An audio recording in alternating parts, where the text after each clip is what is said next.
कभी इंसान को हकीकत जानने में मन नहीं लगता है और सीधी और सच्चे रास्ते पर चलने को दिल नहीं करता है, या कभी खुदा का कलाम जानने में कोताही करता है कि इंसान सोचता है कि ये जानने से शायद मैं कैद हो जाऊं। अगर मैं ये सब न जानूं तो मैं आज़ाद रहूंगा। दरअसल बात यह है कि खुदा का कलाम जानने से इंसान कैद नहीं होता, बल्कि खुदा के हुक्म के अंदर जीता है और उसके मर्जी के तहत जिंदगी गुजारता है। और ऐसी जिंदगी बसर करने से बहुत से फवायद हैं।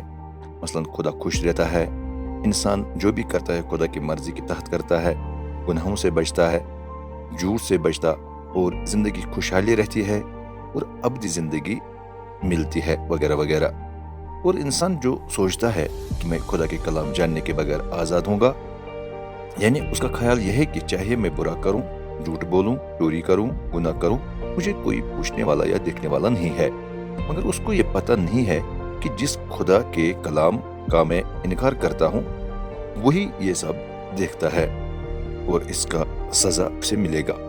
अलबत्ता खुदा की मर्जी के अंदर जीना, उसके कलाम के अंदर जीना, उसके हुक्म के अंदर जीने वाला वही सब कुछ करता है जो खुदा ने करने को कहा था, और जो खुदा ने न करने को कहा था वो ये नहीं कर सकता। इसकी मिसाल कुछ इस तरह है कि एक तालिब इल्म जब स्कूल में होता है तो वो वही करता है जो उसे उस्ताद करने को कहता है। वो स्कूल के काम के बगैर कुछ और नहीं करता। लेकिन जब वो उस्ताद से दूर यानी स्कूल से बाहर निकलता है, वो अगर ये सोचे कि मुझे उस्ताद नहीं देखता तो वो चोरी भी करेगा या कोई और बुरा काम भी कर सकेगा।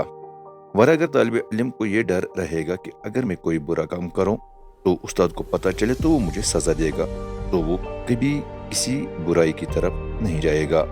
इसी तरह इंसान को भी अगर खुदा का डर रहेगा कि वो मेरे सब काम देखता है, वो हर जगह मौजूद है, तो वो भी किसी किस्म के बुरे काम नहीं करेगा और सजा से बच जाएगा। लिहाजा हकीकत जानना, सीधी रास्ता और सच्चे रास्ता पर चलना शरीयत है और खुदा का कलाम जानने में कोताही न करना।